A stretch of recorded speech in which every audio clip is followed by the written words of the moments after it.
Hello YouTube. Today we're going to talk about shoulder blades back and down, specifically why people maybe have done it in the past, why you shouldn't do it now, and what to do instead. So first of all, why did it start? Well, I'm pretty sure this cue is one that came from powerlifting, like no doubt came from powerlifting.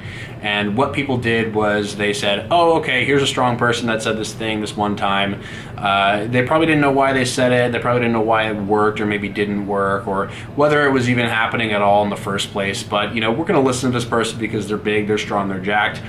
And we all know that big, strong, jacked people, we should just listen to them regardless of whether or not they're more objectively or less objectively correct. So basically this caught on from like a bench press standpoint and from a back squat standpoint, and then everyone just took it and ran with it basically on every single press variation, every single pull variation, that you could possibly do.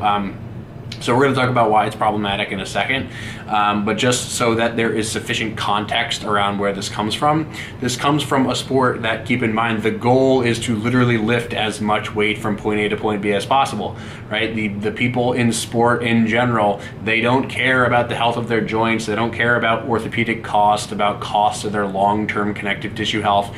None of that matters. The only thing that matters is, can I lift heavy thing from here to here? Right? And so understand that, like, this is a cue that literally comes from a sport where people do not care about joint integrity, right? And so whenever we're training for hypertrophy, whenever we're training to just grow tissue, hypertrophy training, good hypertrophy training, is synonymous with good joint health, right? Obviously there are extremes at sort of either end of that, but just keep in mind that when we are training, just in general, we want to optimize joint health as best we can, so that not only can we actually make those joints stronger and so that we can improve our longevity just in daily living, but also so that we can actually sustain training careers where we're training hard for as long as possible so we can make as much progress as possible, right? So that's, I think, why it started.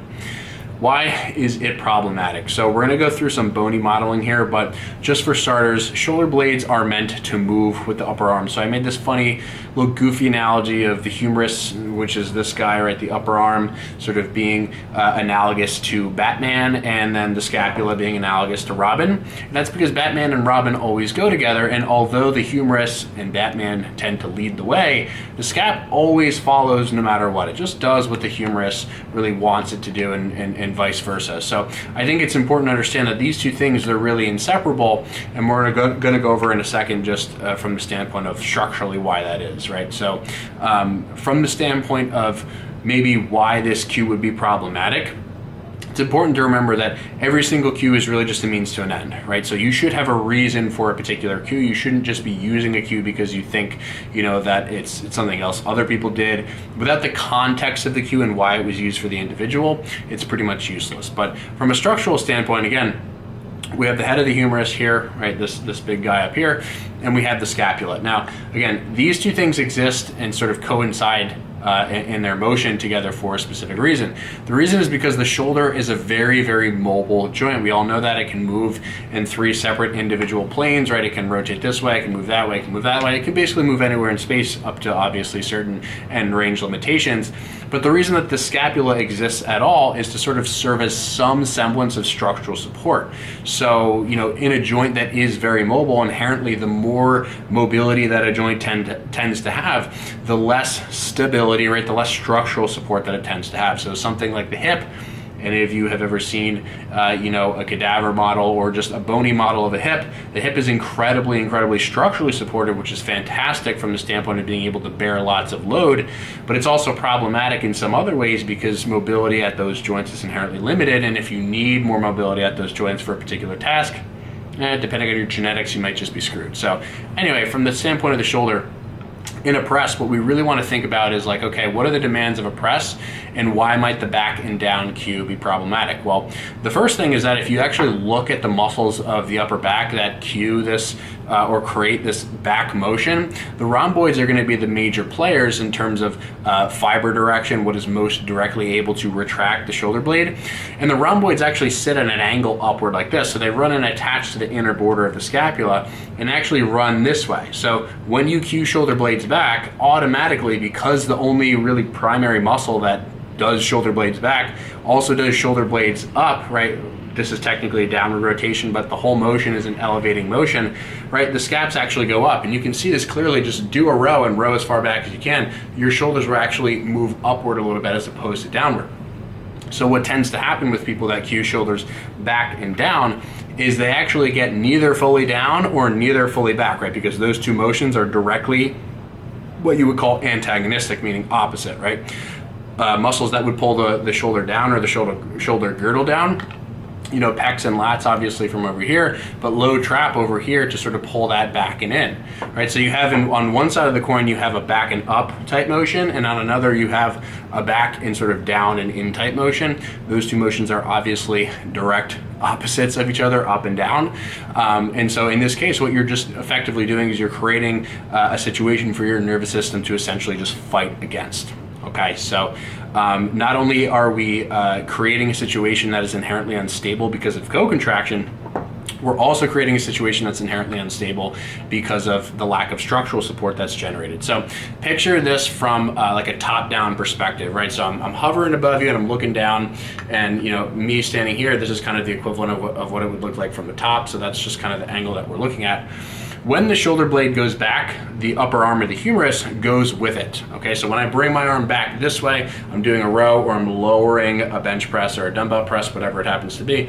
Essentially the motion that I'm creating is this motion of the arm back, right? And so what sort of needs to happen is my scap needs to sort of slide up and in some to some degree to be able to support that motion. So if we're looking at this again from top down, we're here, we're locked out in a bench press, we start to lower down, and as we lower, and keep in mind the scapula would be sort of in this position if we were locked out this way, right? Because it needs to basically sneak behind and support the upper arm, which we'll get to in a second.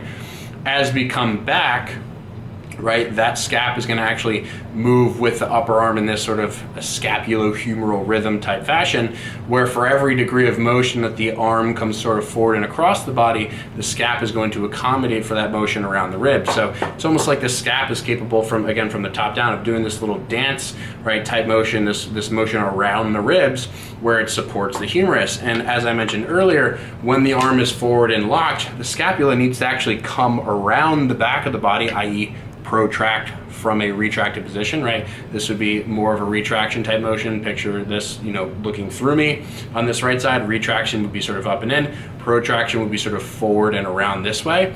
The reason that protraction exists at all and why you don't want to limit it in a press is because, again, as that scap needs to come forward, it needs to actually wing, right? It's not true winging, right? But the action is technically winging. It needs to slide around the ribs to be able to support. So now we're looking from that top-down view.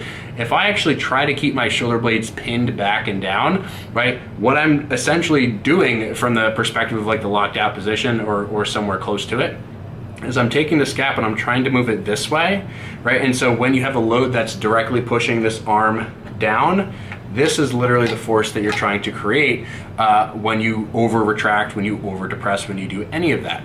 So what tends to happen, and you can do this yourself, is like pin your shoulder blade back and try to squeeze your pec. You'll feel a lot of pec tension just like without any load, specifically because what you're doing is you're creating two opposite motions where the pec actually wants to pull the arm forward and around the body, and what you're doing is you're taking the shoulder blade and you're saying, nah, I'm just gonna pull it away from the arm so that this is the joint separating force that you're creating. So not only do we have a force that's actually in this position, if you're staying too retracted, pulling the arm this way, you also have a force that you are creating away from that structure. So just sort of imagine, and this is why I have the bullet point of lower output injury and extra work for every muscle, is because if you're creating this sort of joint separating force, again, by not allowing the shoulder blade to function to basically resist from a structural perspective that force pulling the arm down at various points in the sort of front end of the range, what you're doing is you're creating a situation where now, because the joint has a lot less structural integrity, right? You're not allowing the shoulder blade to sit closer to the arm at this angle, right? You're trying to pull it this way again.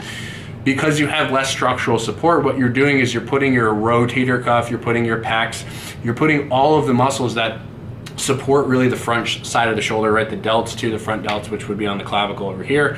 You're taking all those muscles and you're putting them in a position that requires them to do so much more work for the same and eventually much lower amount of loading. So oftentimes when people get hurt doing these kinds of back and down things, experience things like pec strains, delt strains, bicep strains, whatever it is, they experience them at actually sub-maximal loads, and the reason that is because they're cueing, they're trying to squeeze this back and down cue so hard that they're actually creating this joint separation force and creating so much additional work to be able to actually basically resist the load from pulling the bones apart.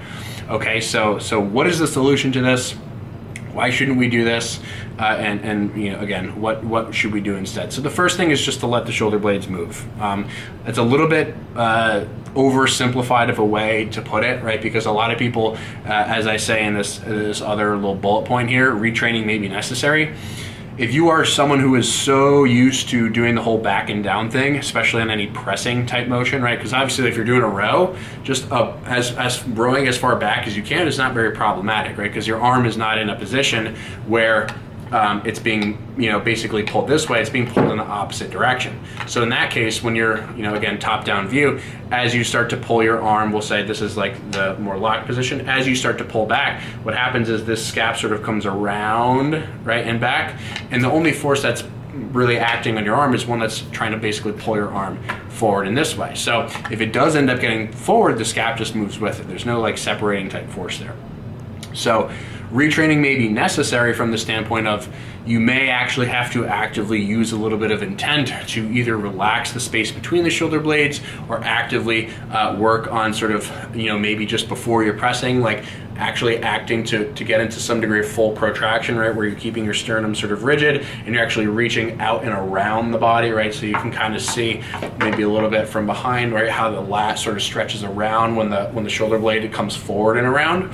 Those kinds of activities, even if they're not necessarily loaded with a weight, can be super helpful of just retraining that scapular motion, that integration of the serratus and so on and so forth of all those rotator cuff guys. So, just understand that we really need to focus on differentiating goals, right? So if you are a power lifter, just understand that, there's gonna be a ton of compression between your shoulder blades anyway. There's gonna be a ton of limitation in how much you're actually able to move your arms under that amount of load. So just accept that, like, if you are into powerlifting, there will be potential ramifications for that, and that's just something that everyone on an individual basis needs to be sort of willing to just deal with.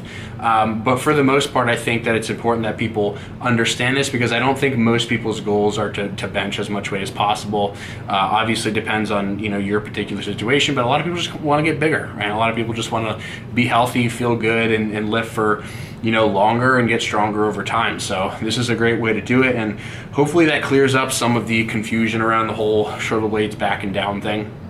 Like I said, I think it could be hugely problematic, and oftentimes also it can leave people feeling like they're broken or like they're weak or like they have something wrong with them, when really they've just been taught something really stupid. So hopefully that again makes sense, and please let me know if you have any questions about this. Hopefully I covered enough of the specifics and the details to give you some meaningful takeaways. But if you have extra questions, more specific questions, please let me know, and I will see you all in the next video.